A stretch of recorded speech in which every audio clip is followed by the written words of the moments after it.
Welcome back, guys. We did have a great break, right? Managed to get some water, managed to talk a little bit, and I hope you enjoyed the music, because I see in the chat many people like the music that Verdict put it. It's actually very quite relaxing.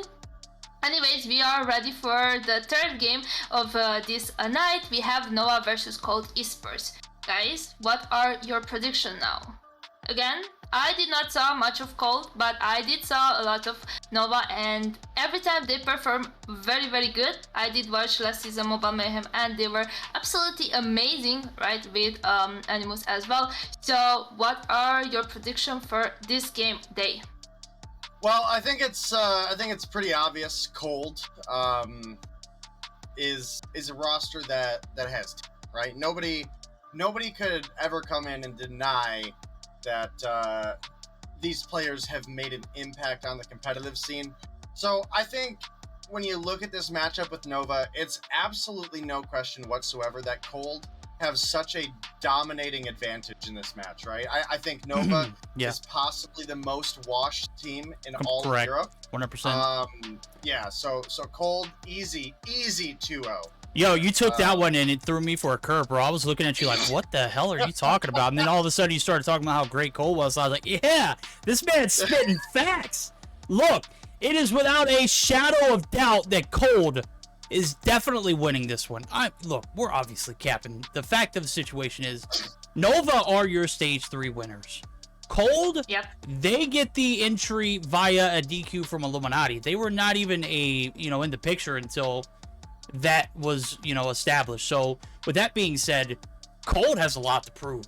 They have not been in the light. I don't think we spectated one single match in stage 3 from them where Nova was literally under a microscope the entire time. We were trying to see how they were going to perform.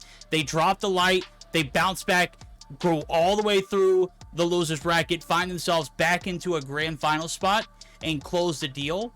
I think we're going to see a 2-0 here, and I don't want to overstep my boundary, but I'm going to be honest with you. I just don't think... I think we're going to have another rematch of or a replay of what we just saw in that brutal 2-0 from Animus over AxiByte.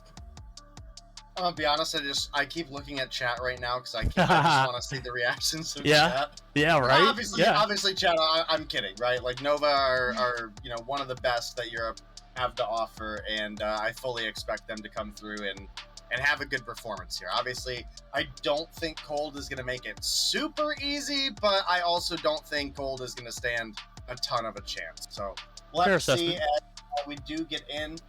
And, I hope Cold have a good performance and can push this at least past maybe what we initially expected out of them. But I do largely think it's going to be Nova, probably a 2-0 fashion. Okay, let's see it. Verdict, are you ready to tell us the map rotations and the bands? I mean, if I was even more ready, I'd be playing in the game right now. This is, I'd have a green check mark for myself, but unfortunately, spectators, they don't get the luxury of selecting when they're, available to be ready and jump into the action. It's just jump and go as we ride along. We're going to be cruising.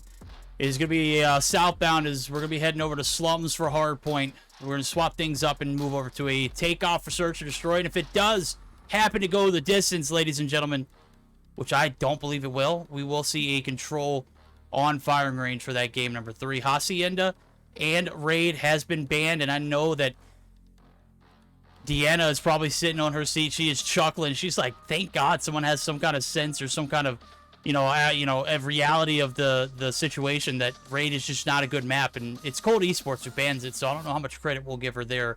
Purifier and Sparrow Purifier and Sparrow are going to be banned and off the table. That means Annihilators are going to be able to free roam. And I've got to say, based off of what we see here, I got to say that Nova had to have gotten the second ban on the Operator, because seeing the Purifier out of the mix, I think, with this kind of map selection and rotation, it's not going to have as much of an impact as an Annihilator would. Well, we'll definitely see as we do get into the action. Again, I believe Cold has obviously some solid players, right? You have, Jim is obviously a veteran in this scene. He's had some various performance from season to season. Sometimes it comes through, pops off like crazy. We know he's kind of a jack of all trades. He can snipe. He can shotgun. We've seen him AR. We've seen him sub. So I think Jim's a solid player if he continues to apply himself. But that has been one of the biggest issues for me for teams that have Jim, right? I mean, I feel like he doesn't always put his best into it. But when he does, this season's a little bit different.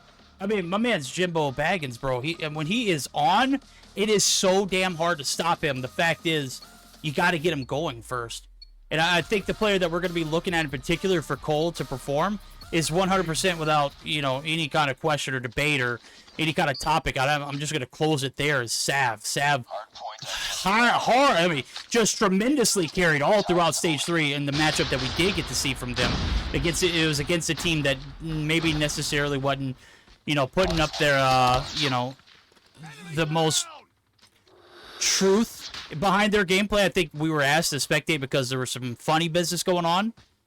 And, now we're going to get to see an OP match between this team that we literally have discounted out. And right now off the bat, they're doing a pretty good job on this fountainside rotation. Well, this is a fountain. This is a statue. This is a ringside. We'll just, statue. Yeah. What the hell, Verdict? I didn't see any water. Have some potential. I mean, it's no big deal. You know, we love you, Verdict. I mean, listen, we're old, okay? Sometimes we talk a little bit too fast and our brain can't keep up. Look, dude, I got you. I understand. I do it on a daily basis, all right? But so far, Cold, they actually have themselves a little bit of an advantage here off the P1. I don't think it's a huge advantage to any degree, but I think the next couple of rotations will certainly be a factor. As you can see, Nova, they prioritized setting up early for next. You know, I think they did, arguably as a team, give up a little too much on this P1. Though. I mean, if you're gonna go for a big hold on P2, it's gotta also be on the back of you not giving up 44 plus points to your opponents on the P1. So a little rough for Nova early on. A little rough indeed. I mean, obviously you got to send one demon to contest. You know, don't send too many to where you flip those spawns. Saturn's did a great job of anchoring right now. The work that he put in for these spawns to be capped, it's kind of going for granted. It's a big gunfight that Neil's able to win. They're able to extend the dream, and the comeback is certainly looking like it's a possibility now. You're kind of noticing it, and everybody else in chat is kind of looking at it as like, hey, is that Slayer on Nova's roster? It is. The recent addition was made this morning. The roster changes in, and right now he's adding a lot of value. So I wouldn't necessarily say it's, I think it's a sub for this instance, but it's kind of meshing very well. You can see he's going to be able to hold off the push over to that P2 site for as long as possible. And, you know, they get the spawns flipped just as quick. I mean, it's just one player left to pick up the scrap. Added a lot of value. However, the gap, it's still about 25 points, and it's in favor of Cold. Right now, we are literally seeing more of a fight here against a stacked Nova team than we ever saw in AxiByte. And we gave them a lot more credit than we probably should have. You know, I honestly don't think I can say that we gave them more credit than we should have. I think Animus just absolutely came through and fair point. They came to play ball, all right? I think AxiByte's actually a really solid team. But, you know, Animus is one of those teams that we have mentioned in the past, kind of like Nova, where if their roster changes a little bit, we know that they're going to be a strong force in the scene, right? So I'm glad to see that team come together in the first place. I think it's a lot of players that, you know, had so much potential and had some rough games with previous teams, right? And you know, they jump into this new lineup a couple seasons back, and I mean, they have looked solid ever since. So I'm here for it. I can't wait to see more Animus as time goes on. Yeah. And you know, same for AxiByte. You know, I think that team has a lot of potential. So we'll see. But right now, it's the Nova versus Cold game, and gotta say, this one maybe even a little bit closer than I expected off the rip. No, you're absolutely right. I mean, we literally stopped talking about Nova as much as we used to because they didn't win last season, but they are all too relevant still. They are, again, your stage 3 winning team. Certainly going to be bids for a solid P4 run.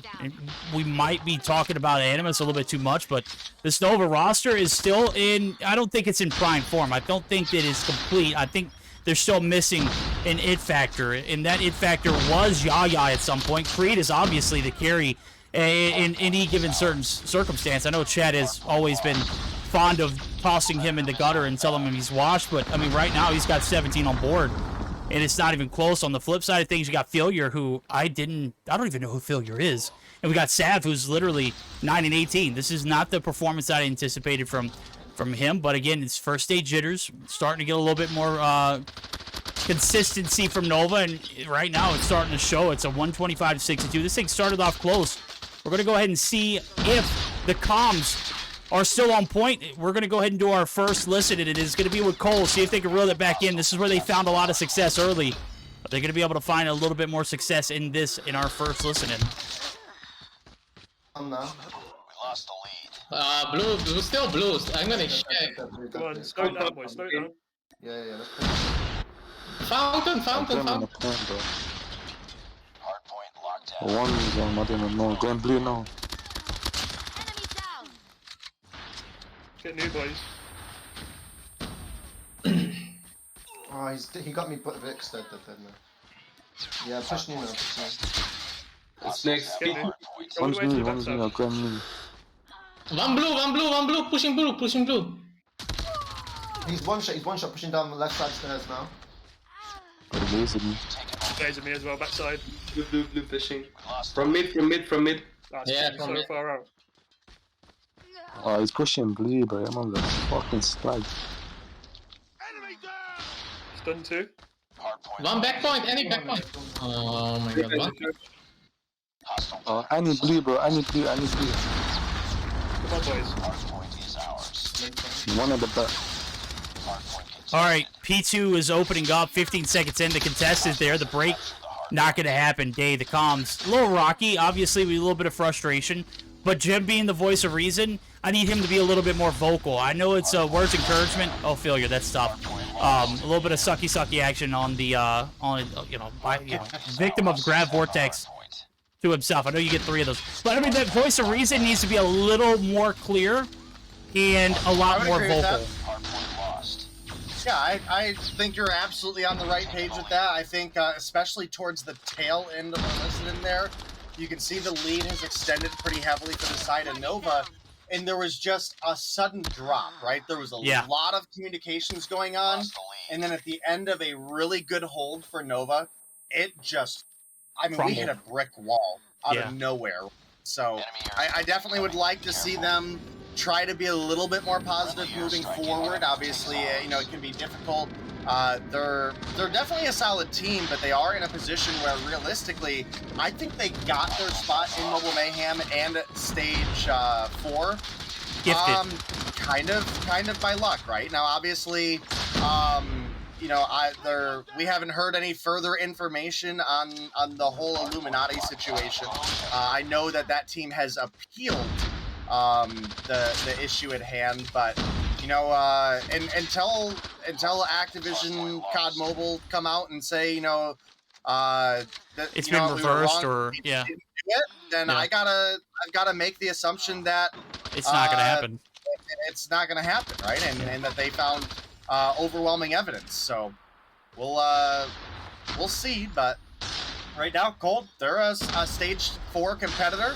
And this is a great opportunity for them to get some of that intense practice in and possibly find themselves a way to stand a chance against some of these top teams, because this game started out close and now it's almost over out of nowhere. Yeah, well, I mean, this is definitely a benchmark. You're looking at it from the perspective of being tossed into the deep end, and what better way to test your luck than to step in the ring with Nova? I mean, this team has literally held the top rank for EU for the absolute longest since I've been here. Last season, a little bit of a, I don't know if it was a blender or just them not performing up to par, but they didn't even make it to the grand finals. That was all Animus and 117. Well, they find themselves in the 3rd place spot, finish up in the bronze matchup on top, and right now they're on top in this matchup. They're off to a smooth 217 to 108. A little bit more of a competitive fight, but there it is. A little bit more of that Grav Vortex. I anticipated seeing more of this one in the mix, especially with the recent buff it received. But again, with the Annihilator up for grabs, I didn't expect to see 2 players running it, and 1 Tempest and Saturn. So we're we're into the thick of it right now. It's a P1 make or break moment here for Cold Esports. And with that being said, literally tasting victory.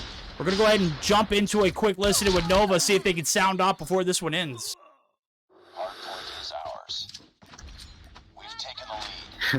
Any dead. Gravity Vortex inside 1 shot. Oh my days, bro. Right.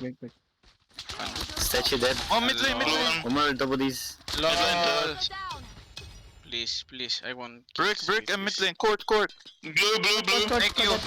I'm concussed side. Thank you. Inside blue, on mid lane. Blue mid lane. No. He pushed side. Thank you. Blue one shot, bro. What is this fucking... Oh, shit, motherfucker. His bricks.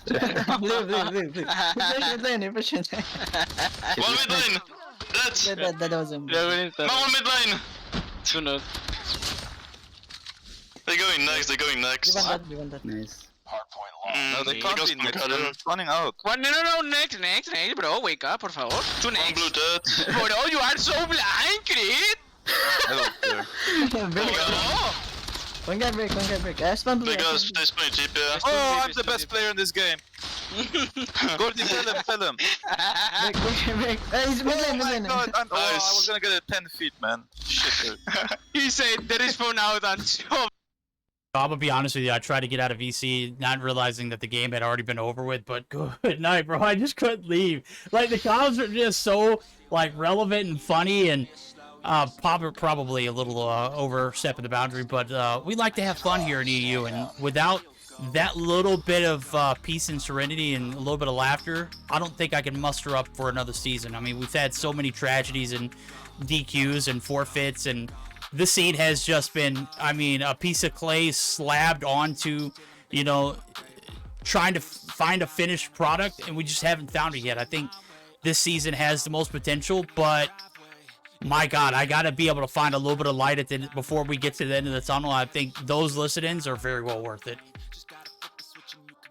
Yeah, I mean, I gotta agree. I think there was a pretty heavy tone set by the side of Cold when we got to listen with them, which was a little bit unfortunate, but, you know, we jumped in with Nova, and, I mean, dang, man, I almost want to say they weren't taking their opponent seriously. I mean, listen, I came back before you did, and I literally told the admins, I was like, if you guys want to laugh, like just jump in the VC, yeah. Listeners. I mean, it was just... It's just so lackadaisical, and they're just here having a good time. And, you know, as much as we can sit here and say that, you know, that's what we expect out of Nova when they're winning so dominantly. I mean, honestly, the like slight comeback that Cold started to have was largely in the fact that Nova just quit caring. They knew they were going to win anyway. Yeah. But listen, I gotta get serious for a minute here, because I'm gonna make a statement that if you don't roast me on it, someone in chat will. We obviously have a big player pickup here for the side of Nova, right? They had a loss last season. They did come through with a strong stage 3 performance, but we do have Slayer coming in, and for a roster that I have always hyped well, up. He's just a sub. He's just a sub. So I don't know if this is gonna stick or not. So for a roster that I have always given credit for consistency, I gotta say, Slayer, for me, has been one of the most inconsistent players in Europe. So I'm interested to see if maybe it was just the rosters of him past. Yeah. What? Listen, yeah. Bro, absolutely. are you? I mean, look, you know me. I like to work for my roles, bro. I don't want to just be handed to you, but I mean, look, I don't think you could. He is the most underrated player in EU. Are you kidding me? I would agree. When he's having a good day, he is one of the best players that we've seen. No, from roster to roster, we have seen Slayer have some great performances, and we've also jumped in other times where the team has literally had to say in listen-ins, Slayer, you need to stop playing alone. You need to play with the team. We need help here. And I'm not going to let that one slide. I mean, that's something that maybe will be different with this roster, but that's an elephant in the room for me. Look, you're taking way too many L's today for one day. I don't As know a matter if of that's fact, true. I might be changing your profile picture or your cam to just be Floyd Mayweather just throwing the L's right there, because you're literally just. I mean, look, you're talking about one roster to another, man. One man's trash is another man's treasure. That's why I'm saying on this team, not convinced. Look, on this team, I think that particular role doesn't need to be filled, but when you're able to just continue to do what you're doing, obviously, if you're able to conform to the play style that a team plays in, or if you think that you need to play a role that a team is desperately needing, and I think that Slayer was playing a role that a team of past that was desperately needed, which was a Slayer, which was someone who was out running about, making something happen on the back end. He is by far one of the biggest brain players that you can see in EU. He stacks up there with the best of the best, and his gun skill is pretty unmatched. And without any question, I think he is very underrated. For him to prove himself. I think this is a great opportunity. And what he do? He conformed and played the role that he needed to play, and I think that's all he needed to do. And in a team like this, today's matchup is a good measure of that. Why not? Because Cole doesn't deserve to be here. Why? I didn't say that. I didn't say that. No, we honestly don't think that. But I think behind the madness, yeah. I think this is the strongest roster that Slayer has ever been on. Slayer Okay? literally just came in chat and said, I think he's talking about another Slayer or he's just drunk. I think he might be right about both. No, Slayer, listen, we've seen you on some weaker rosters where you just go AWOL, okay? That is my point, okay? You're on a very, very consistent roster now, and I don't think today was a so far at least a great measure of what you're capable of. So Okay. I'm gonna be judging you over the season, okay? That's all I'm saying. I'm gonna be judging you. I can't judge a player on how well he does on one team. I think you That's need why to I'm look saying this through is a big the jump fact. for him. I think this is a great opportunity for him to come One through could say and the same prove thing that he about can be Neil the top. earlier. And Neil was one of those talents in XOXO, and before he was even on a team, he was subbing for that roster, and he had a huge impact against this very exact Nova team. He dropped 17 in a losing effort. They still lost. One player can't make an outcome and change the entirety of a game. This is much bigger than that. You can't deny the fact that Neil wasn't cracked before he joined Nova. And when he's thrown into the pits with players like Saturn's, I'm making right now. no, That's what literally you're the saying. comparison I'm trying to make right now. I think you went about it the wrong way. I think you could have made that comparison, and I would have been on page. Yeah. And from that perspective, I think that's Day is my counter and I'm his counter. We're polar opposites in that regard. I think that's why we work so well together, because he's able to bring up a point that was just so terribly brought to attention and make me feel so defensive. Like Slayer is literally one of my favorite players in EU.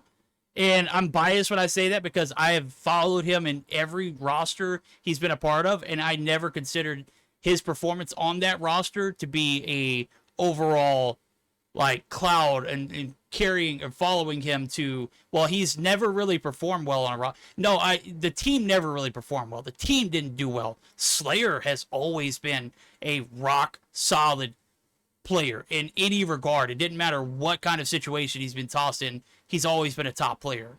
Now, being added to this Nova roster as a sub, I don't want to say put any disrespect on any team or anybody like that. Ever since Neil joined Nova, it's kind of hard to highlight Neil as the talent that he once was, because he's literally with 4 other players who could do what anybody else does and play that role that he fills.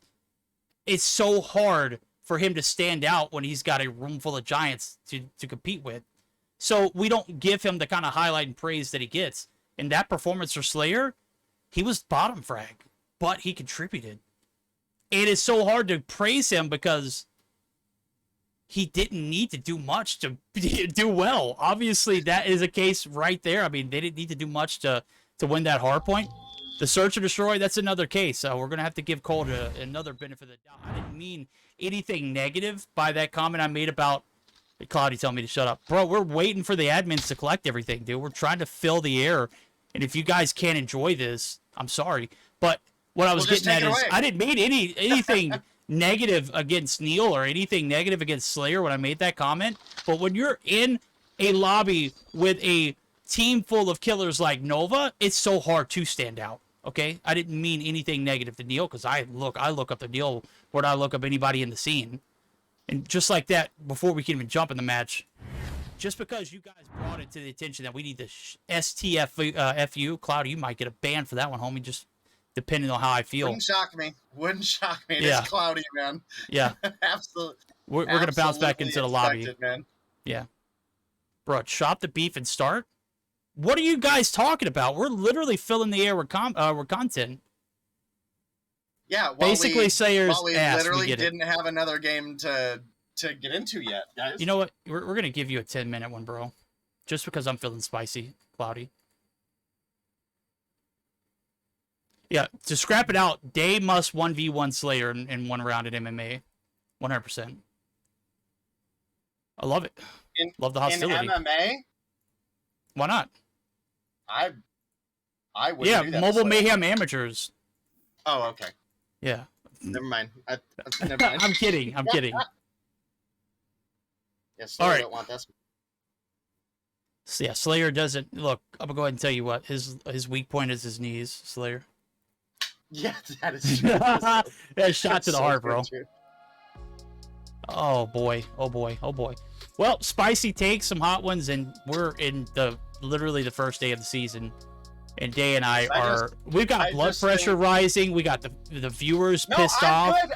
Good. We've done great today. I gotta say, so I'm very proud of our accomplishments. I'm so chill, Slayer. I'll check Twitter, but you know, here's the reality. What my comment was, it was a benefit for you that I think this is the best team that you've been on. I think this is one of the biggest opportunities that you have got as a player, and I want to see you take that and run with it. It may have just been a individual couple teams that you were on that you had some, you know, we jumped into listen-ins before, right, Verdict, where players would be like, dude, you're not playing with the team. Maybe that was just some frustrations within the team. You're on a great team now that has been super consistent. This is your time to shine, and I want to see you run with it. Like, I think this is a great pickup. I started off by saying this is a big pickup. I don't know. I think people got bent out of shape over something they didn't understand. Nobody watches more competitive COD Mobile than I do. Period. Well, you know what? Nobody's going to watch you take more L's today than I am. You may watch the competitive scene more than I do, but I will go ahead and tell you, bro, you are taking L's left and right. Trying to save face is not the best play. Obviously, I'm kidding. I threw the L for the Floyd. Literally tagged me in an overall KD graphic from 2020. Poggers. Slayer. I know we're not doing this, right? Yeah. Wow. KD is everything, chat. KD is everything. Remember that.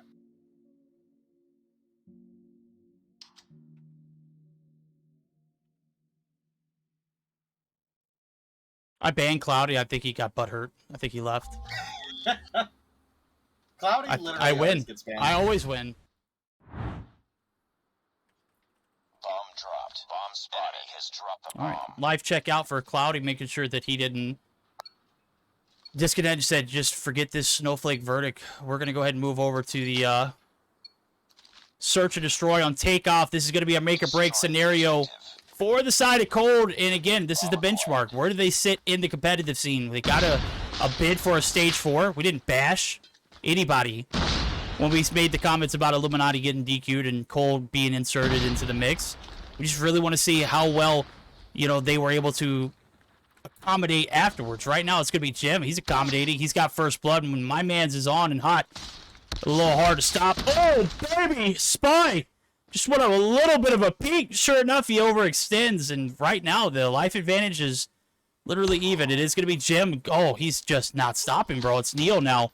Is the Deagle coming through? It's Failure and Jim. In a 2v1, they got the bomb, and guess what, Neil? His location is 100% exposed. Now it's rotation over to the A side. Is going to be a free plant now. We're going to see Neil. You step up and rise to the occasion. I said, you know, we can't really see standoff performances when you're literally shoulder to shoulder with greatness. Well, this is your opportunity to shine, homie.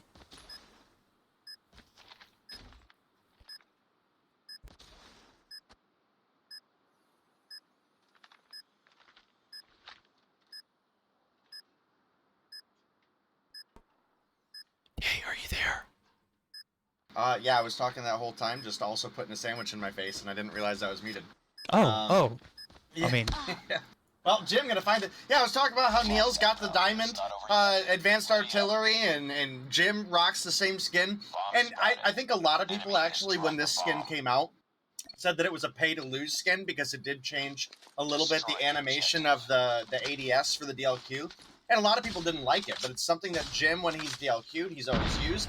Neil coming through with the diamond variant of it, but Colt coming through with the round 1 victory, even after we hyped up Nova so much there. So I'll have to see. Maybe Cold can prove to be a threat here into the search and destroy. Spy gonna open up with first blood on the Sap, but Jim pushing up here, and Spy is certainly a dangerous threat. Fortunately for Jim, in my opinion at least, Fat was there to take Spy down because Spy was out for blood. Well, say his name, Day. It's Slayer. He's in the feed. He's got 2 on board. He's going to get dropped. Rondo able to get the transition right there as Slayer overextends. Now it's a 2v3 scenario Jim and Rondo, they're going to be content with playing a little bit of pick action now as Creed has found his way over. Neil never stood a chance, flat-footed right there, but Creed, again, picking up slack. Able to find one for himself, and Jim's drop. Now Rondo, he's left on his own. The 1v2 doesn't look doable here. On the flip side of things, we got the same outcome, minus the bomb plant. 2 rounds in a row, we've gone to nail-biter performances, and it ends up being the players with the most support, and Creed is literally the biggest support role you're going to get on a map like this. Able to clutch it up. The 2v1 stands proof 2 is better than 1. We'll see if it pans out the same exact way as we've seen pretty stout search and destroy rounds so far on a map that I feel like the defense has a high advantage. All right, well, we were talking early about Cold and whether Jim has been applying himself to stay at the top of form, and right now it's certainly looking like he's doing so. He's 5-1 right now, 2 rounds in, and looking for a kill on Spy, is going to get taken down. Chat, if there's one thing I am better at than I am casting, which I am a little bit of a bot at that, it's caster cursing the absolute living crap out of somebody. And you know, Jim, I feel really bad about that. But either way, good rotation out of Spy and great rotations overall coming out of the side of Nova. It's a 4-for-1 trade, and Slayer coming through. Nice little snipe there to end things off. We got a 2-1 lead now in favor of the side of Nova. And you know, looking over at the lineup of Cold, it's Jim with 5 and Rondo with 3. From there, it's Vat 1-3, Sav 0-3, and Failure at 0-2. Ooh, crispy shot from Neil there. Well, it's that. Oh, baby! Neil. Oh, Neil! I literally did not put any respect to your name earlier. I obviously praised the hell out of you, but oh my goodness, bro, I didn't give you enough. My guy is frying right now, cooking all up in it. This Spy is going to find the nasty 2-piece to close it out, but it wouldn't have happened if Neil wouldn't have hit some of the sickest shots we've seen on a map like this, wide open. Just, I mean, quick scope in the hell. And if anybody gets at his sight, not even thinking twice. And again, a little bit of hope for that first round for Cold, and what better way than to establish dominance than to take 3 rounds in a row without even breaking a sweat. Failure, though, is starting to break a sweat now as they pick up their first kill. It's certainly a big one indeed as Neil's drop, though. The 1-for-1s do come through as Creed's drop. Jim, if he's not doing it with the advanced artillery, it's not diamond. It doesn't look as nice. He's doing it with the deagle.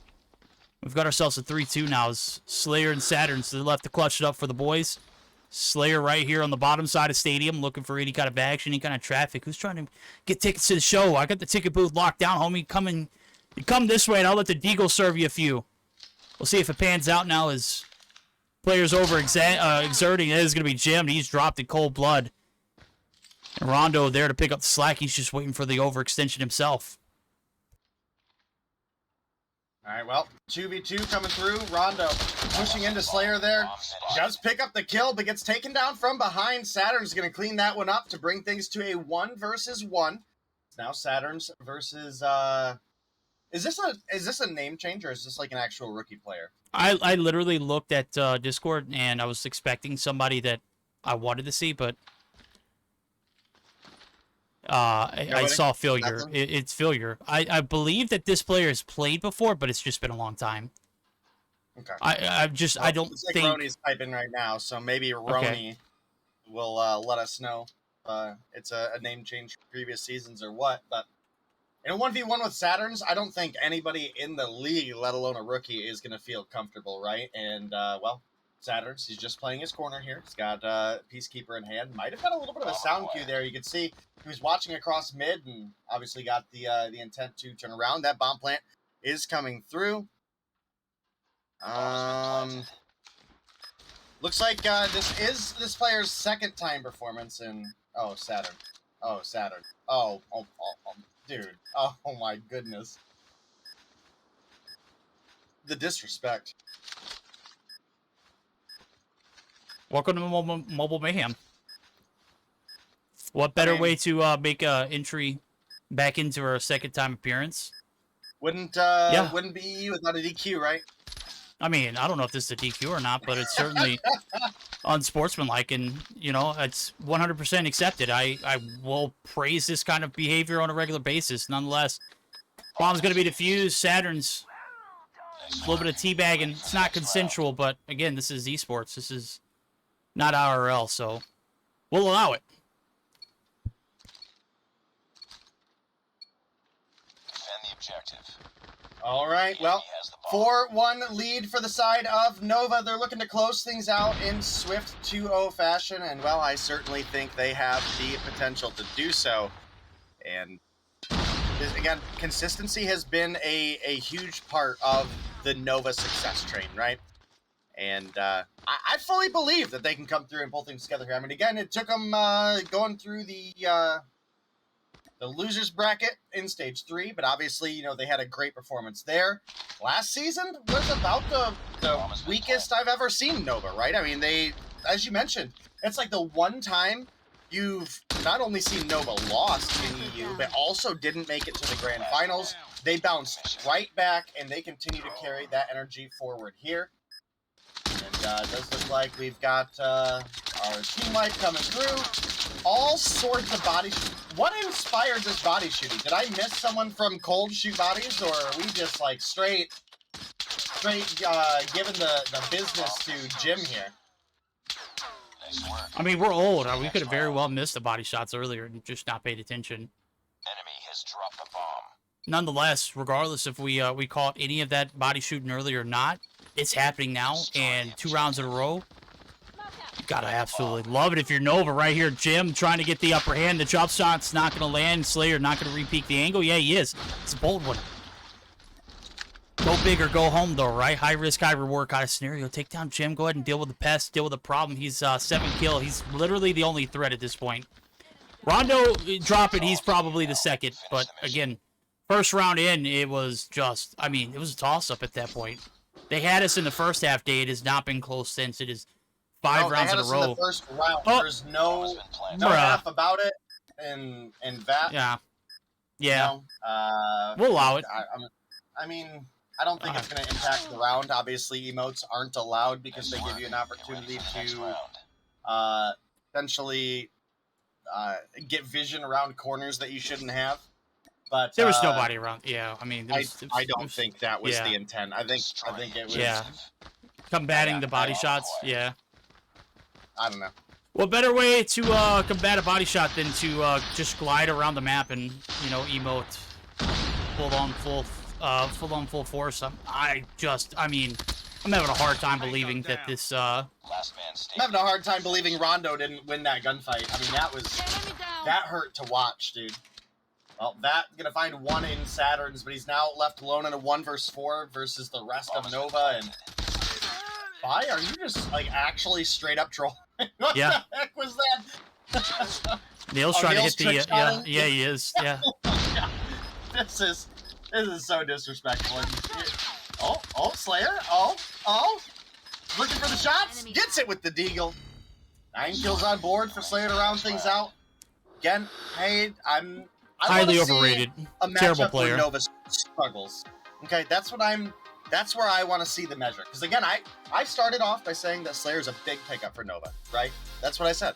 And then you followed it up with the biggest L you've taken today. And we've taken some pretty big L's today. I think it was a huge dub. I think chat looks at a good player and judges them too much on their individual skill up front.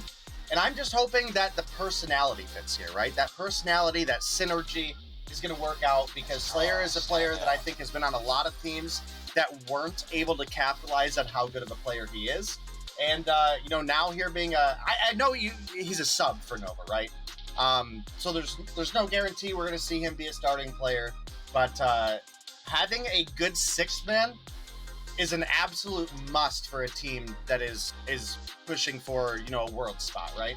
I think if I remember the ruling correctly for going into stage 4, I think 4 of the main lineup have to maintain, right? So there's substitution slots available for a team that's going to be competing, you know, theoretically in stage 5, as long as stage 4 goes well for them, which I would assume is going to, based on it being Nova. You got to have that solid 6th man, right? You have to have someone in case something happens. If we look back at stage 5 last year, how many teams played with a sub that they didn't practice with or regularly practice with? And that was a huge issue coming into that stage 5 situation. Now, obviously, it seems like we're getting kind of through that COVID era, so hopefully that is less of a spotty area this time around. But I do think this is going to be huge for Nova. And again, I want to see this this lineup of Nova versus like an Animus or versus Light or a team that I really think can compete with them, because Cold, I think there's players on this team that are good. I just don't think this team makes a lot of sense. All right, well, we'll have to see how it pans out now, as that's the conclusion of that third series. Didn't get as close as I anticipated, or, I mean, I don't know. You, the viewer, I'll let you be the judge and the deciding factor. I'll let y'all have the verdict. Oh, I did it right there, Deanna! I'm going to serve it back over to you. We've had a pretty eventful day. It's been pretty interesting so far. Does it get better from here? Yeah, I hope so. I did I thought you forgot about me. I was like, did they forgot about me already? We are here for like 2 hours almost, and they already forgot about me. But no, I did enjoy the game. Obviously, I was leaning towards the 2-0 because I again did not saw Cold playing a lot before, so I did anticipate a 2-0. Again, Nova is a very consistent team and is a very, very good team, and we saw them play, and we saw them being the champions for stage 3, right? The winners of stage 3 on EU, if I'm not saying something bad. So obviously, even if Cold started, I think, with a lead in the hard point, Nova just cashed that hard point and just cashed that break into the hard point and managed to actually be consistent and have very fast, very good gunfights, and actually very good rotations and on point, and they could not do anything else. Cold could not manage to win. And obviously the SND came very fast. Once again, it was not a 7-0 as previously, but it was the 7-1. So it was actually pretty awesome to watch. Again, Takeoff is not a very brilliant map, but we are living with it, right? I don't really need to say that. But anyways, you know what time is right now. It's time to take a break because these 3 matchups were amazing, and I actually think, real quick, before we take that break, I think Ronan had some information that he wants you to let chat know, Deanna. Oh yeah. So, I'm sorry. You're good. Sorry. So basically, Atlanta wins against Limitless because we had a DQ on a map 3. So this is why I think they are the first team that got qualified and they won today. Because maybe if you didn't came at the beginning, we played the qualified teams against the invited teams. Okay, all day, right?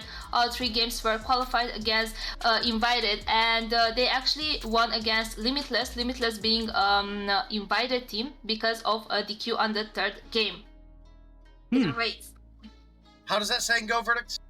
You can't spell EU without DQ, and I think that. DQ. Yeah. I mean, oh, you Sushi, you just bought yourself a little bit of a 1-day ban, bro. Come back with a better mentality and outcome and outlook on life tomorrow. Look, if you're not enjoying the show, if you're not enjoying the content that we're putting on the table, ladies and gentlemen, if you're not enjoying the body shot, I understand it can get a bit toxic, but we're in EU, for Christ's sakes. All right, I don't know if there's any other, just realm that you would expect to not see body shots or funny comms when we listen in. Look, it's just their way of expressing things. So, Deanna, I'm sorry I really interrupt you, but I had to get a little bit of a hold on chat before they got out of hand. Toleration of that kind of behavior, not allowed. We'll accept body shots, though. Just tell you, there's a fine line between crossing the boundary. That's it. Yeah, thank you so much, though. I did saw the chat, obviously, and I do appreciate you guys did that. It's alright, okay? Things happen, right? So, either ways, we shall take a break because the emotional damage came to me, okay? I'm so hurted right now. I'm joking, I'm not. I don't actually much care. But I am a little bit hurt. Okay, so we shall go into a break, but before that, we shall listen over from our sponsor, Code Bubble. Spicy! Yes.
Even when you feel slow, you can still go.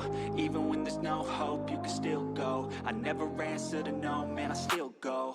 Go, go, go, go, go, go, go, go, go, go, go, go, yo, go, go, go. Hustle hard, hustle every single day. I'll be making moves till I'm buried in my grave.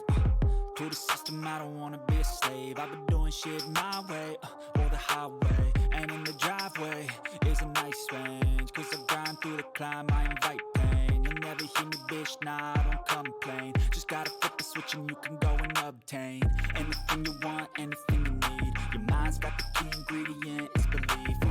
They'll deceive with the negativity, but I just slide right by that energy.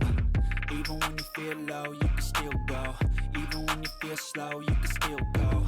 Even when there's no hope, you can still go. I never answer to no, man, I still go. Go, go, go, go, go, go, go, go, go, go, go, go, go, go, go, go,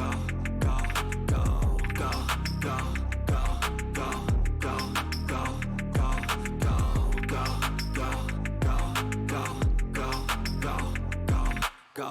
You got a mind, but even that could change. You could flip the gray matter like some batter in your brain. That's why I say, fake it till you make it A. And if you play that game, then you just might make a change. Rearrange all the bad to okay. Take the worst thoughts saying, turn them to a game. Take the best thoughts saying, put them on display. On repeat in your brain till you're feeling no more pain. Never slow yourself down, you can do some more. Push past all the pain and you'll find a door. Open it up and finally explore everything that you thought you could never do before. And even when you feel low, you can still go. Even when you feel slow, you can still go. Even when there's no hope, you can still go. I never answer to no, man, I still go. Go, go, go, go, go, go, go, go, go, go, go, go, go, go, go, go, go. Even when you feel low, you can still go. Even when you feel slow, you can still go. Even when there's no hope, you can still go. I never answer to no, man, I still go.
Alrighty, ladies and gentlemen, we are back. Oh, did I just scare everybody? You were literally so loud that Discord cut it out for me. Like, thank God. Whew. Just a little bit of a wake-up call. It's late. What time is it up there where, you know, on your side of the pond? That Discord noise cancellation saved me from the ear rupture? Ear rupture, yeah. Look, well, I mean, I had to make sure we're all up and at attention because we've got a pretty solid one on our hands. Deanna, I was asking before Dave so rudely interrupted and mentioned his ear pains, of which that are not happening because Discord saved him.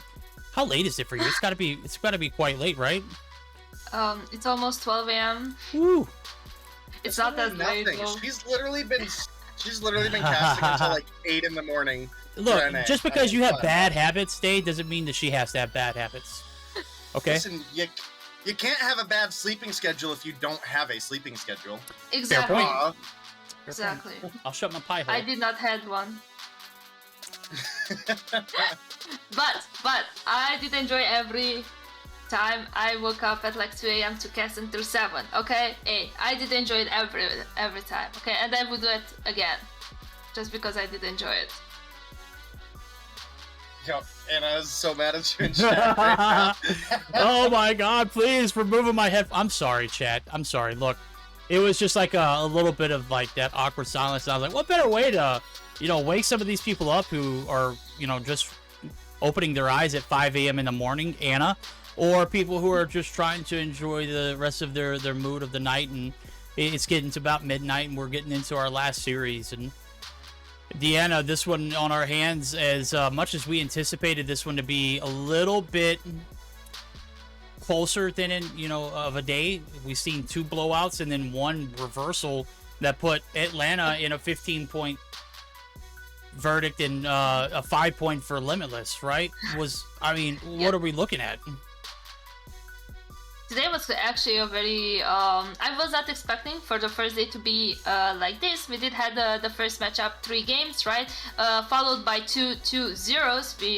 We did saw Animus winning 2-0, and then we saw Noah winning 2-0, so it was amazing. Now for the last matchup we have UE against Prometheus.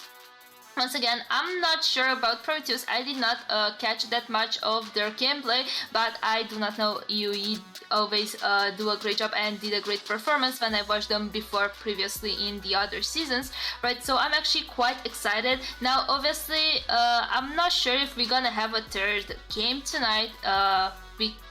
In this matchup, I'm leaning towards 2-0 from UE, but again, I did not saw much of Prometheus, so I'm excited to see if we're gonna have a third game. But in the meantime, I want to hear from you, verdict the maps from for this matchup. No, I completely am on par with what you're saying. The EUE, this should be a 2-0. They're a invited team. They've shown up and shown out in several instances and kind of took the world by surprise, or took the region by surprise when they just magically happened to get a fill-in spot for 2 seasons ago. They have been a staple piece. They are a stage 4 qualifying team, put up a bit of a run, didn't decide to play against Animus in stage 3, which was kind of questioning, but again, if they're just setting the bar to qualify, they don't need to do anymore. They didn't need to do anymore. Nonetheless, this first rotation, we're going to be starting things off a little bit of a beautiful map in Standoff hardpoint. So game number 2, we're guaranteed that is going to be the search or destroy on firing range, and if it does so happen to make it to a game 3, it's going to be a crowd favorite, at least a day favorite. It's going to be a Panama Slums control. The Sparrow and Purifier being banned from both, as well as the Raid and Hacienda actually going to be off the table too. So I know Deanna is absolutely jumping up in her seat 2 times in a row. That map is disgusting. Get it out of here. And the players were absolutely prompt to go ahead and ban it. So, Day, I think we've got everybody ready. I think we're good to rock and roll. Deanna's going to join us for before we end the broadcast and after the series. A little bit about predictions. I think it should be a EUE 2-0, but again, I haven't seen much of EUE since last season. Well, we certainly will have to see. We've obviously had some big roster impact. Big rosters impacted from the last season, right? We had a whole stage 3 that we went through. We saw players move around before that happened. We're seeing some of that reflected here. And then on top of that, we're seeing some changes from what we saw in stage 3 to now, right? So this is definitely one that is up for debate on who's going to come through and win here. I think EUE has been a solid team in the past. I definitely want to keep a lookout on the likes of Karma and Saze, specifically for EUE. And then Prometheus is a team that had a great performance in stage 3, right? This is a team that I would say are a lot of players that came into the scene relatively unknown and made a name for themselves very quickly. So, I'm going to lean Prometheus here, but I don't want to count EUE out. All right, I love the take. I mean, you've had some spicy ones so far today, and I anticipated for you to, come through and be the difference maker, be the oddball out, and certainly enough, I would have expected it on a map like this and a hardpoint standoff, as we're nearly done with P1, and right now there's not a clear advantage. You can see UE starting to finally clear off the point, but Gracie, he's right there in the hill. He is certainly ready to scramble now, as he's going to be able to take down 1. And the lead now going to be continuously in favor, but it's at the expense of not being able to get that, P2 setup. You can see UE, they are literally sticking by their guns, holding down the factory site, making sure nothing comes through. There's a lot of investment on this rotation. It's got to pay off now. Derek's on the flank looking for the shots. Secret. We already know you're there, homie. You're dropped, and that is going to be off the rip. An early advantage for UE and a great setup so far. Lost the lead. All right, well, definitely some big rotations coming through from EUE, trying to regain some control of the scoreboard here, and well, they're doing a great job of maintaining a map control as well. You can see we're playing Barnwell. We've got Afer holding it down at Garage. Saze streaking out, gets the Pred to take down Gracie. and it has been largely a non-stop feed on P2 for the side of EUE. Finally, Zed, Jire, and Mare do come through and find some kills, but it's not enough to make the break, at least not yet. And this is a solid P2 for EUE right now. I don't know about Fade just pushing up the way he did, but... Yeah. I wasn't too much of a fan of the last second. I was a fan of the contest. Send one over there, just deny the points. Zed did a great job of putting himself and inserting himself in a position where, I mean, he was quite vulnerable. But then to send two and then kind of chow it and lose, that's kind of an L. Right now it is a P3 setup. We're going to see EUE get the advantage early, and, you know, the rotation's just not on par. Gracie's kind of AFK, and that's a concern. You're having to four-man this in a hardpoint where you've literally got to have the bodies. Predator missile comes through. It is going to be Karma wreaking havoc, coming right back around, and they are literally giving the business to Prometheus. Right now, it is not a question about how well the rotations are for UE. It's a question of when is Prometheus going to learn. They haven't adapted yet. They haven't really put a lot of point on the hill. I gotta pause you here. The real question for me was going to be, when was Gracie going to reconnect? Because he's been AFK for a long time. Yeah, and it still looks like he's having some connection issues. We saw him reconnect there. He moved about 3 feet forward to the left and is seemingly still having issues. So I think Gracie's been a big player for the Prometheus lineup. Obviously, playing in a 4 versus 5 at this level of competition, it can be incredibly punishing, but it does look like we're going to get Gracie to reconnect. Looks like maybe everything's going a little bit smoother for him now, and I think this is probably where we start to see Prometheus bringing things back. Well, I mean, it is Gracie having a big impact on P4, able to clear off the point. Takes out an Annihilator, you know, along the way, and that is massive. Pops the Grav Spike, or not the Grav, but the Grav Vortex, rather. And that's not only going to, you know, cause a stall for the CUE roster who's been clicking, but it's also going to waste a few Annihilators in the process of it. They do eventually get things under control. They get the retake back on point. Mari trying to contest right there. He walks into the fate of just absolute devastation. Now Derek's trying to make something happen on the rotation on the flank. Two players do make the breach, and this is some ample time for them to accumulate now. As you can see, the scoreline is about double for each side. It is going to be UE with the advantage, about literally 50-plus points now, rolling into a P1 reset. 5 seconds left to go on here. They're going to be able to get that scrap time for free, but you can already see the setup. It is going to be an early one for this courtyard rotation. With an early rotation, it's got to pay off. Again, the hills have been very promising for UE. We're going to hear how the comms sound now as we're going to go ahead and cue in for our first listen, and it is, again, going to be with the UE. Put him down. I want to start broken side. Stay dead, I got this case. One bottom bunny. He's low, one bullet. One daddy hop up. Yeah, one daddy hop up. Any bottom, guys. Yeah, I'm watching. Side. I need one point. Two long point, one dead.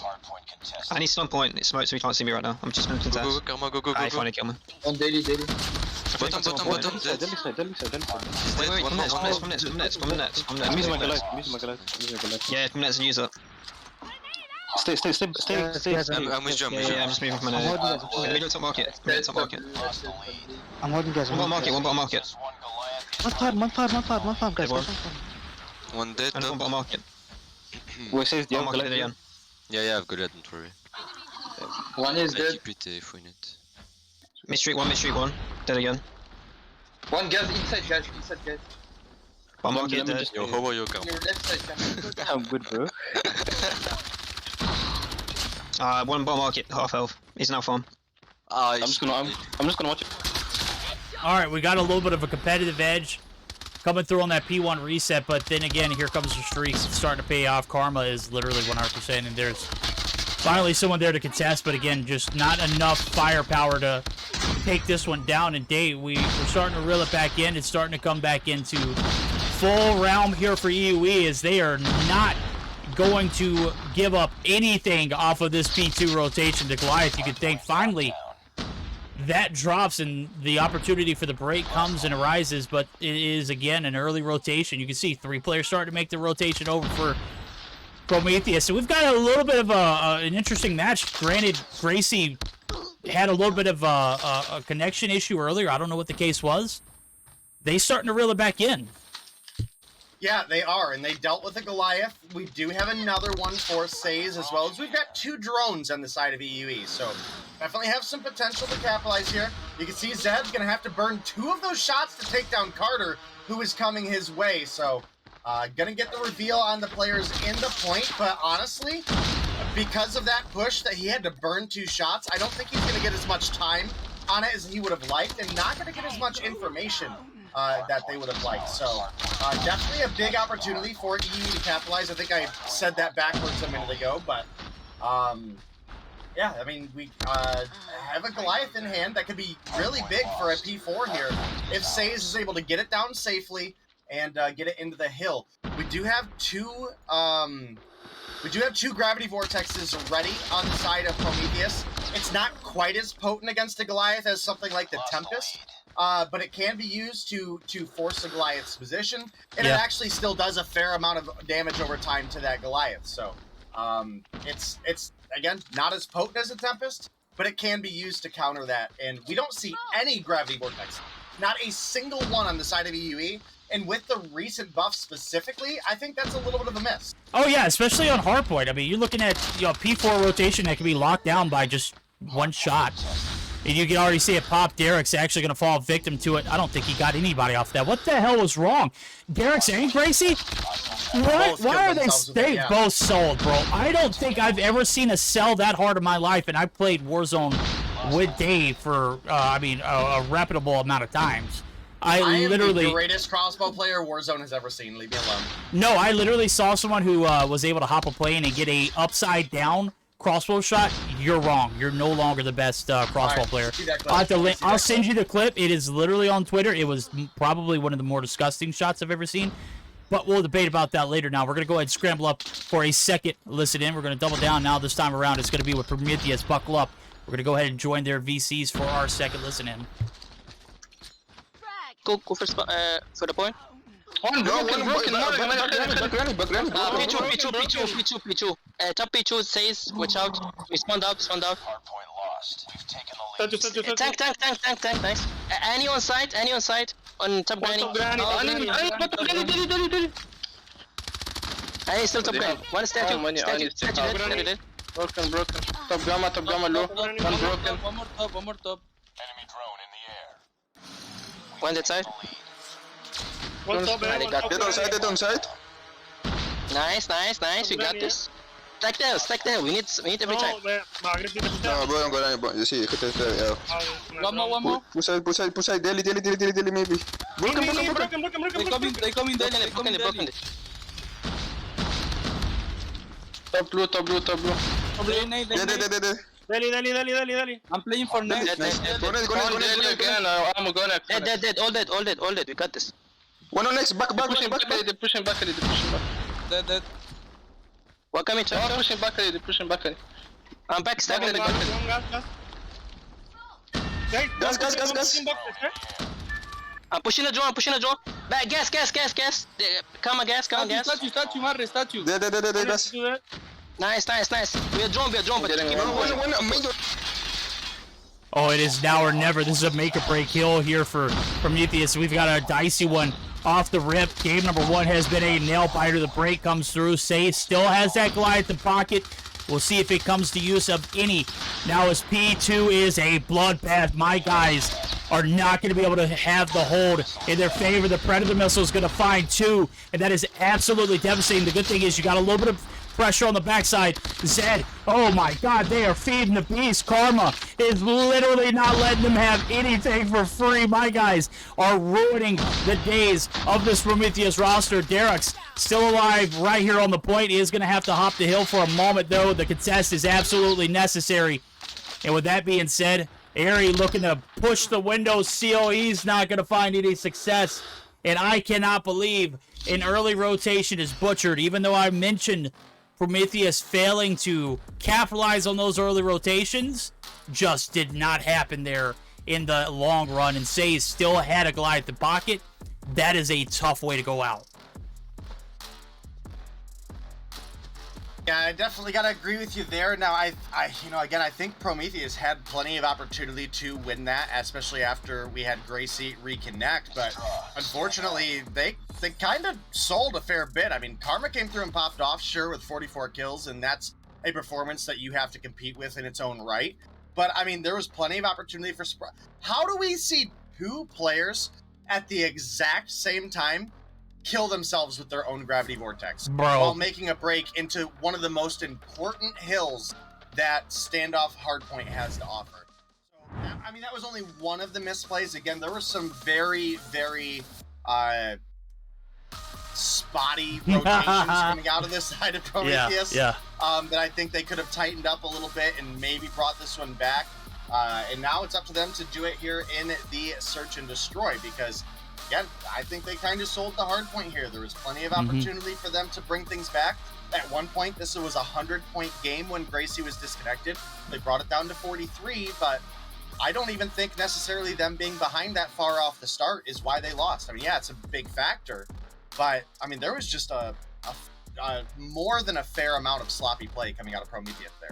Look, and I think, you know, it was perfect timing too, because we were just talking about before that happened, the fact that EUE was probably at a missed opportunity to see 5 annihilators, and nonetheless, the gravity vortex we were just praising can also be a downfall. I mean, the only 2 players in the lobby using the grav vortex drop vortexes right on themselves and completely disappear from the point. You needed to be absolutely 100% full 60 right there, and you're telling me both of you pull out your grav vortexes and both of you fall victim to what probably would happen every time I used a grav vortex is I would just in a blatant rush try to pop it somewhere creative and get a little too ahead of myself and put it right in front of a door, and I'm not too far away from that door, and I hit the side of the door by accident, and I just get consumed by the grav vortex myself. For a second, I thought Day and I were playing, and nonetheless, I forget that I'm spectating, and we're talking about. I mean, look, I don't know if you could have the terrible COD timing of all COD timings to have something like a grav vortex take you, and you are needed on the point, and you're not there anymore. That is an RIP moment. Yep, couldn't agree more, especially on a map like Standoff with so many of the hills are indoors, where the gravity vortex, if you get good shots with it, can absolutely break a hill on your own, right? Just mistakes were made, and you know, again, I think Prometheus, they've got an opportunity to turn things around for the Search and Destroy here, maybe get us a game 3, and if not, EUE, they might be looking to come away with a victory here. Well, hold on. That's not the right. That is not the right call. Sorry, chat. There we go. That's the right one. Oh, man. I'm still in shambles. That grav vortex could have caused a lot of damage. It could have set you up proper for that rotation. Nonetheless, before you even get a chance to allow the play to develop, you literally take your own life. Fortunate right there. First blood's going to be Fade, but the nade shot from Zed, oh my, I saw the trajectory. It was absolutely clutch. Let it right in front of his face. Nonetheless, it is going to be Fade. Just, oh man, outgunned, bro. You cannot bring a Val to a CBR party. I think that is a big miss right there, and it's on. All right, well, we'll certainly see as we roll through this game. I think Mare is, you know, one of the few players that I see pop off with the Koshka quite the way he has in the past, and you know, try to hype him up, and I caster cursed him immediately. Another thing I do want to make note is for Prometheus here, we don't have General Gore, who's been one of the players on this lineup that brings a lot of Search and Destroy talent. So we'll have to see how they end up playing this one out here. It's now a 2 versus 3 in favor of EUE. You've got Gracie alive with the bomb, so they at least don't have to track that down. And they do have 2 players that are rotated out. You've got Says in top wood, and you also have Karma guarding the trailer. But the push coming through. That was a must-win gunfight, and, well, Carter's able to pick up one. Now Gracie with the refrag, but his position is revealed. You can now see that rotation is coming through for the side of EUE. and this should be a pretty free round for them if I had to guess. Well, should be and is going to be is a little different. Sage trying to activate mighty movement. Gets caught up in the Rochambeau of making the rotation through. Doesn't even fire a shot off, but nonetheless, his teammate's right there to get the trade. And that is a great way of playing your twos, ladies and gentlemen. It doesn't matter what you necessarily do. Just be bait in all, you know, if all else fails. And nonetheless, making it more difficult for Gracie to take him down. Certainly extending that time frame for Karma to make the rotation. Gotta say, when your teammates have your back like that, it is kind of difficult to argue with. Airy coming through with a shot of his own. The DLQ in hand, looking for more blood. Not going to find it. There's nobody there. There's nobody home. Fade, drop. Derek's on the prowl. Gracie is in return taken down, though, now. I'm not sure where. It is going to be the transition into trailer. Says, drop. Derek's is on a rampage right now. He's got 2. He's looking for 3. Doesn't get too big for his britches, though, as he makes the push, makes the peek, and slides out. No harm, no foul. He's going to be able to collect the last kill, too. And just like that, a round in favor of Prometheus as they're starting to bring it back together. Maybe that last round wasn't so... I mean, it came down to 1v1. They were able to, you know, find success in a 2v3 almost. And that round wasn't even questionable. All right, all tied up 1-1 here. And, well, we got a big B-side push coming out of the side of Prometheus right now. Zed, bomb in hand, but we have Says taken down as first blood. That's a great pick coming through from the side of Prometheus. I had mentioned that Says was going to be one of our players to watch in the search and destroy for the side of EuroElite. And he's been struggling, man. I mean, he doesn't have anything on the board. I think he's got an assist, but right now 0-3. Not a great position to be in. And, well, Carter, Derek's just counting his bullets there, and maybe counted one a little bit short, but ends up getting the kill anyway. Now it's a 5v3. This should be an easy take for Prometheus. The bomb, maybe a little bit late to rotate. Yeah. Oh, 100%. I was looking, I was like, I hope Dave points this out, and sure and behold, I mean, before I could even beat Johnny on the spot, this is a big opportunity missed. You're looking at making that transition from jungle, and you've literally lost 2 before the bomb even goes down. I'm starting to scratch my head. Why was Zed all the way on the back alley angle? Why was he holding that angle if he didn't have any reinforcement, for one? Because if the bomb goes down there, I mean, you're dead right. Nonetheless, Fade coming through, taking his 2-piece right there. He's going to get the 1 for free as well. That's going to be a smooth 3-piece for him to close it out. The SMRS, my guy never stood a chance. And you got to go back to that one moment where the bomb was on the opposite side of the map, and you've got 4 players literally setting up for an A push. They're already on A. And where's the disconnect? What happened? What went wrong? That round went south as that round progressed, and that player was all the way out of position. Well, I gotta say, what went wrong was obviously that late rotation on the bomb, and then what went right was Karma.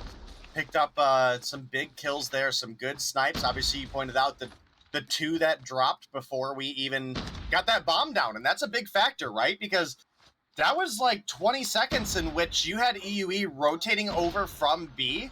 That could have been time ticking down. So big misplay out of Prometheus there does give the advantage to EuroElite. We now have a 2-for-1 trade in favor of EUE. Carter makes it a 3-for-1, and now it's Mari and Gracie come through and clutch this one up. Gracie's going to find 1 on his way out. Mari taken down by Fade, and another strong round does come through for EuroElite. And Says, you know what? Pretty disappointed in you, bud. I hyped you up, and you're going to do me like this? Yo, homie is literally coming through like Rehan right now. Right.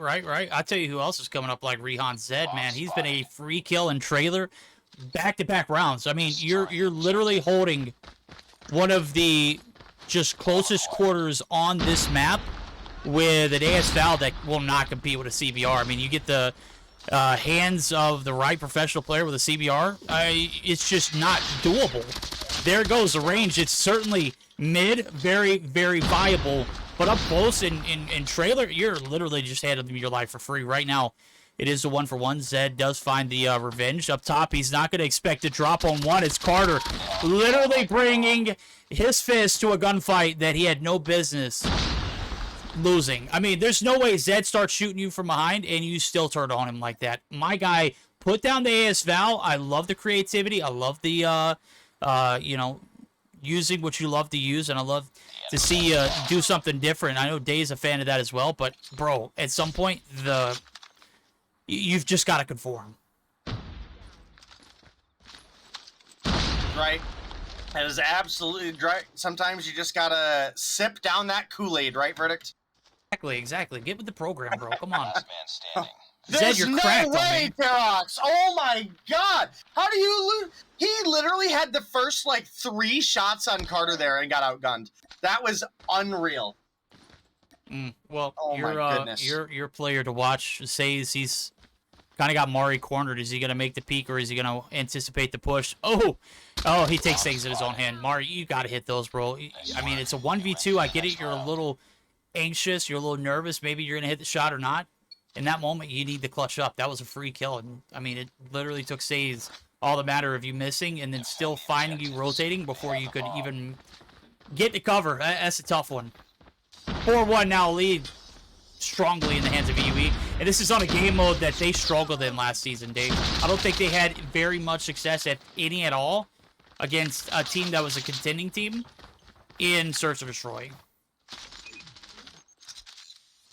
We'll have to see if Prometheus are able to bring things back here. Obviously, it has not been looking good for them. This is some of the more sloppy play that I think I've seen out of them here today. And this team that I normally look at and say, you know, these guys kind of came out of nowhere. We're really competing well against some of the top talent. Now, obviously, they do come through, win this round. But, I mean, we're switching sides, and they're down 2 rounds on firing range when they had the offensive start. I think the offense has a lot of real opportunity because of the way the map is designed. You have A and B are like so desperately far apart for the defensive side that if you do get the rush, you get your 1-for-1 trade or 2-for-2 trades, you get the bomb plant, you've now forced your opponent, even if the trades are there, to play against time. And that's not something we saw a single time out of Prometheus, right? Never did they really have time on their side. They were always forced into a corner, and I don't necessarily think that's EuroElite capitalizing. There were obviously moments where they did. You know, again, we mentioned Karma, found 2 really good picks. But to me, that was off the back of a Prometheus bad play. So I don't know, man. I don't know. Yeah. I want to see better for this team. I'm not necessarily cheering for one or the other, but I expect more out of Prometheus. No, I completely agree. And, you know, in reality, it should be a 3-3 before we flip, right? Who knows what would have happened if that round would have gone one other way. Gracie's literally going to get caught. But he takes 2 of them. It's going to be fallen victim. Nobody's going to get credit for the kill. Nobody makes me bleed my own blood. And does. It's not a suey, Nate. Obviously, he gets pushed. And, I mean, you got to toss that sucker somewhere, right? Big play coming through. Able to take 2 with him. And that might, I mean, it was already a 5-4 at that point. Make it it was a 5-3. Huge big brain play. You know, last-ditch effort attempt. Does take 1 down with the gunny, too, as well. So, interesting. Now, Prometheus, again, you can't be digging yourself out of this hole like we did in the hardpoint, right? Time after time, against top-tier opponents, you're not going to be able to do it successfully. It's just a failing effort. Carter's going to be saved by Black Jacket, but it's not going to be enough. Karma and Say's now left at a 2v4, and Karma's literally getting pushed from both sides. Is able to take down 1 Zed. My God, is he still got the... Bro. What the AS foul down, Zed? As simple as that, bro. Just put it down. You need help. I can help you. All you got to do is just drop it. Stop it. Get help. Okay? All right, well, this is looking like it should be another round in favor of Prometheus. But again, I think they're playing behind in a situation that they didn't need to, but starting to tighten things up here on the defense. They found some great picks that round. Ultimately, Gracie was able to come through with a big performance, and rotating right into the site of a DLQ is going to put down that last member of the side of EUE. That does confirm we are now at a 4-4, and come on, guys. Champs rules. Got to win by 2 in the search and destroy. So, Grenade out. W or an L? Thoughts? I've watched literally 3 rounds in a row. People rotate straight across mid, and Jure missed all 3 times. That's luckily a shot you've got to hit as one of the starting snipers of your. I mean, you've got to. Fortunately, the rest of the team came through with a flawless round to take the lead. But I mean, that's 3 missed opportunities for a team that has struggled all search and destroy long, that they could have opened up with an advantage. So if you're gonna be the starting sniper, those are shots you gotta hit. Look, I get it. Sometimes you miss. Homie was flat-footed mid. Did you see Viri in the Trovo Showdown? The one where he's literally on the outskirts of, or he's at the top side of the office in Meltdown, and he just missed like 8 shots in a row. Yeah. Bobby posted. Yeah. I'm pretty sure if I remember, you had to like actually go back and make comment that he missed all those shots. It was pretty bad, bro. I mean, I don't think I've ever seen. You let him slide with it for like a whole round. I did. I held my tongue, but then I was just like, I can't stop, dude. It's like watching someone commit just a downright atrocity in front of you, and you're just like, you just gonna let that happen, Verdict? No, I definitely gave him flack about it. We're gonna give flack to Prometheus right now. They can't close it out and put us at a map point. Certainly Mari going down guns ablaze and finally able to hit some shots there with the Koshka. Now it's a 2v3 scenario. It was a 2v4. Certainly doable. Oh, through the window. The bomb's down, though. 38 seconds on the clock. It's a little bit of pressure here. We'll see if they can perform now. Start to slow things down. They're looking for some more opening picks. They're not going to find it. The last 3 players alive for UE, big brain. They know that the last players for Prometheus are snipers, and they're going to force them to push in. Oh, baby, the corner is evacuated. Mari almost hit some shots, but I don't believe I saw him hit but one of those, and he was spraying and praying that almost hit some shots. Almost hit some shots, but oh man, that was tough. That was brutal.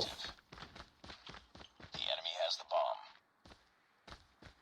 bomb. All right, well, we're all tied up once again. 5-5 between these two teams. If we go to overtime, the rules do switch up a little bit. It'll be every 2 rounds we have to switch sides. So I think that's a big W. I mean, in reality, I think you should switch sides every round, but you know, that's just me. No first blood yet either. I mean, you can see how passive these teams are playing right now, with maybe the exception of Derox, who, I mean, been kind of full sending up mid and back, and Say's finally going to come through, finds kill number 4, taking him down. We also had Afer coming through with a nade shot coming through. Nah, I don't like that. That's Verdict's thing. Nah. What, nade shot? Oh, you don't want to be cringe? Yeah. You don't want to be 100 Thieves? No. You don't want to make the comparison that everyone just blatantly knows is coming around the corner? No. Oh, I mean, look, that's the difference between you and I, bro. I can pull the trigger and not care at all. It hurt me to say that. Well, I mean, the nade shot certainly landed. That DLQ shot was not it. Now the man with the AS Val, who has picked up 3 kills, and I was looking at him being a big-time performer. It just ain't happening, bro. Slide in the corner, bullet spread accuracy. Should be a little better than that. It's not, though. And that's very unfortunate. That is going to be 2 pushing you at the same time. I mean, look, I'm going to hand him a No, I'm not hating the fact that he's using the AS Val. I'm hating the fact that Prometheus are literally on being defeated right here, and he is stuck to his gun.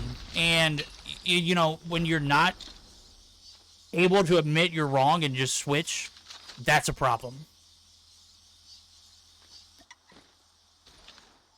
That's a fair point. That is a fair point. I think the AS Val has certainly in some metas had its time to shine, and you know, during this one, there's just better hybrid guns, right?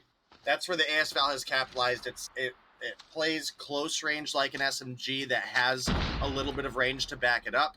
But I mean, there's just better guns for that playstyle right now. The CBR alone being one of them, right? So I think you're pretty spot on there. You know, as we're sitting here talking crap about him using the AS Val, he does pick up 2 for the team, but it's hard to say if it's a little too late or not. Like you said, this is do or die for the side of Prometheus here. And does look like we are going to get overtime shy of a 1v5 clutch by Afer here. Nice little ace. And, well, it ain't going to happen. Gracie comes through, takes him down. All tied up 6-6 again. Overtime! And, again, that guarantees us overtime, you know? There we Perfect go. timing for Zed to actually, like, make a play that made a difference in a round. Took us 12 rounds to finally get it, but we got it. I caught it firsthand. That 2-piece, nasty. Proper setup. got to question Derek. So Derek's literally just escorted him to the back alley, got him in the jungle house, and bro bailed. I mean, like, it was like everything was hot. He just didn't want to be a part of it. Certainly, they're barking on a jungle side push. Zed looking to lead the pack.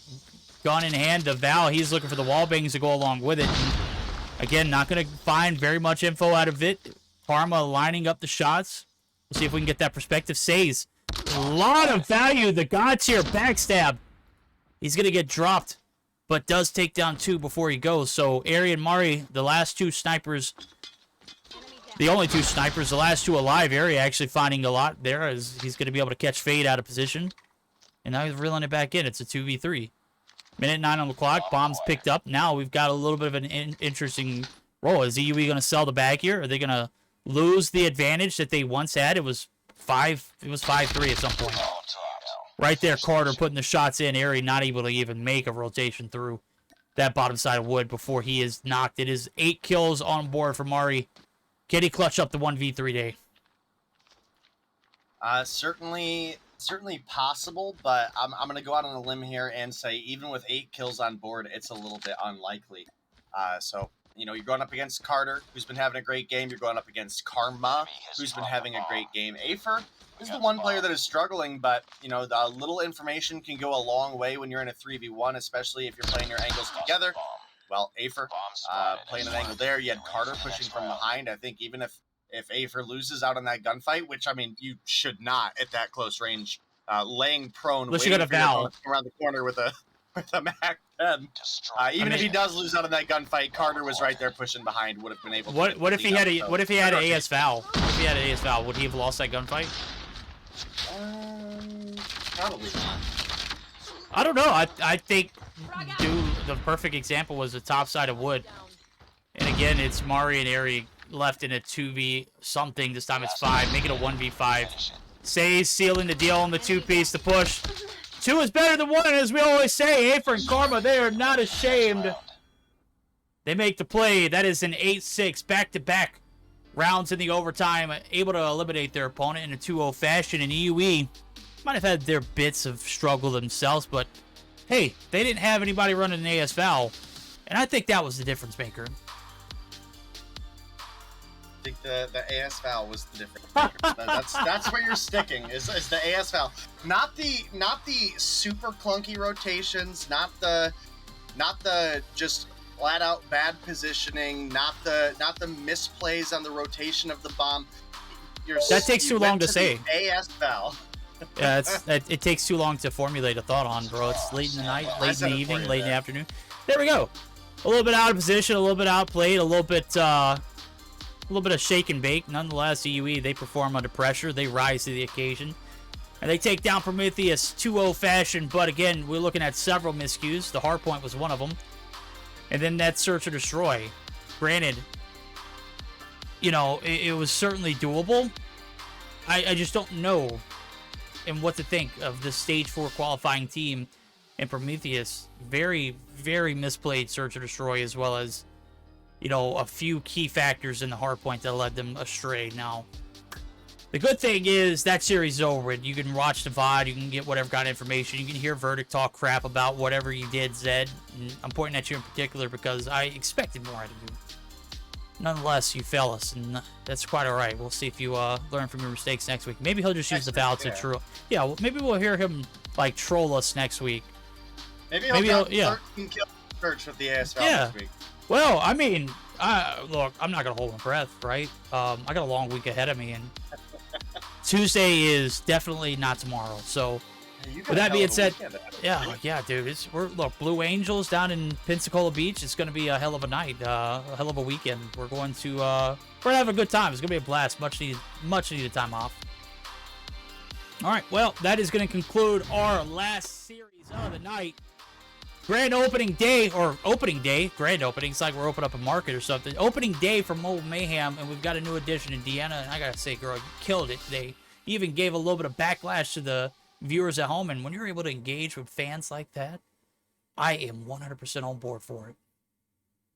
Thank you so much. I really do appreciate your support, guys. You guys are awesome, and also the admins helped us so much. Actually, helped me so much because I was a little bit scared at the beginning, but it was just such a cool experience, and I can't wait to work all season with you guys because you are awesome, as I said. Oh, stop it! Dave's not going to be able to get his head out of his camera if you allow him to get that big-headed and ego inflated. Nonetheless. It was a blast. I was so looking forward to this day, and the fact they introduced you yesterday, I was like, oh, bro, that's Poggers. We're getting some talent in EU again. Love it. Love to see the fresh blood. And obviously, you're not fresh blood to EU. You live there, and you stream and cast on a regular basis. But to have you introduced into the EU region, I thought that was a great idea. Thank you so much. Thank you. It was amazing, and it was very good. And I was very happy that I managed to see these teams playing so close, and had the chance to, see them up there in front. It was just amazing. The talent is a lot in EU. Obviously, I did not cast a lot NA to say that, but EU definitely has their talented players. And as I saw and I recall here, we don't have the caster curse, so you are safe. You can spectate whoever you want. Definitely cast a curse to the crap out of Jim during their search and destroy. Well, I can't even lie about that. I was hyping mans up. He was hitting snipes left and right. I was like, yo, Jim's on fire. Boom, dead.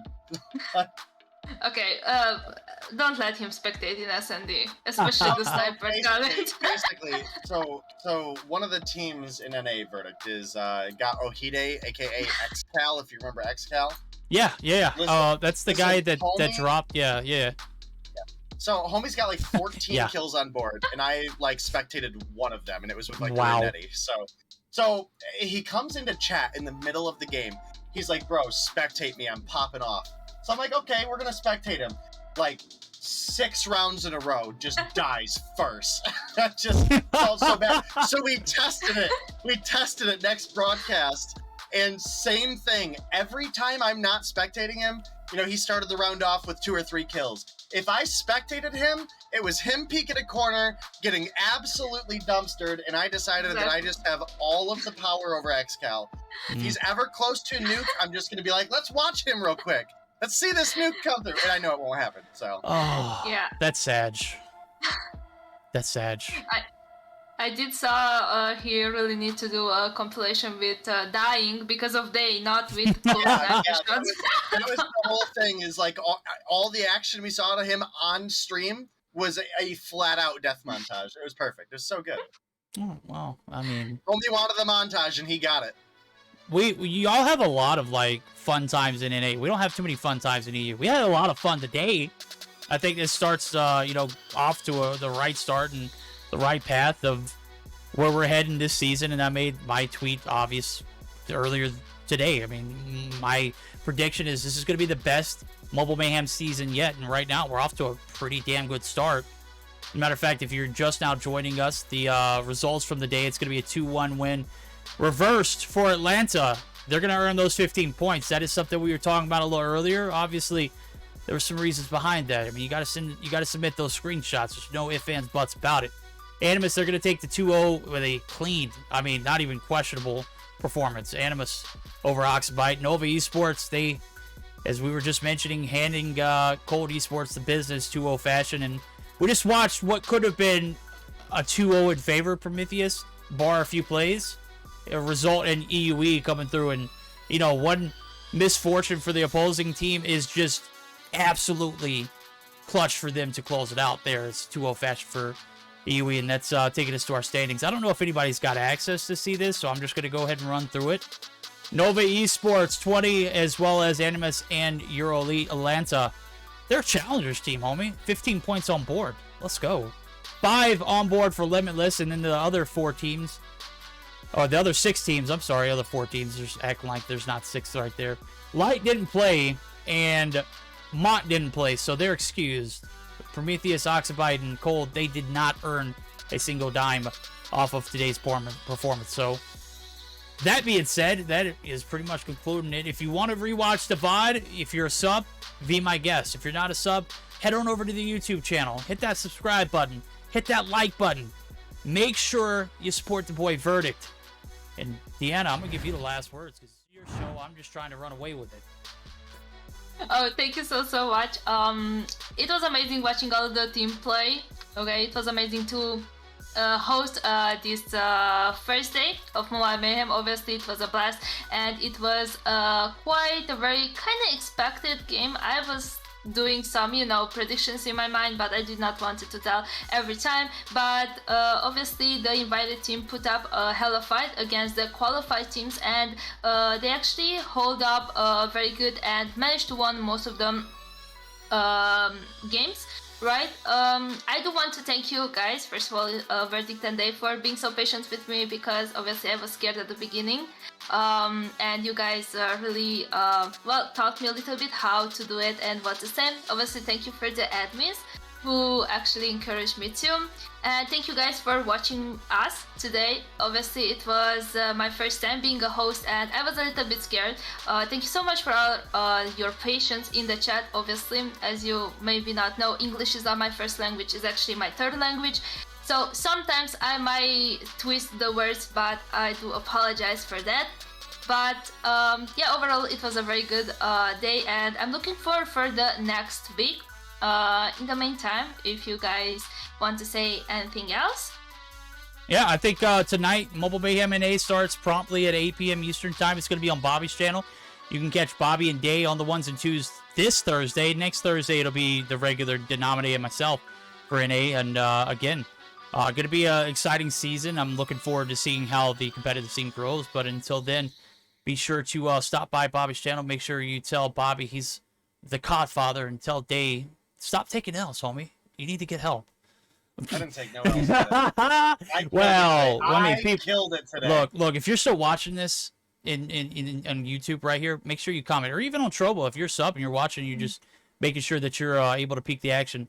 Go ahead and say in the comment section, Day, stop taking L's. All right, get some help. We'll catch you next time, and Day and Bobby will catch you later on at 8 p.m. Eastern Time. Until then, we'll see you then. Slow, you can still go. Even when there's no hope, you can still go. I never answer to no, man, I still go. Go, go, go, go, go, go, go, go, go, go, go, go, go, go, go.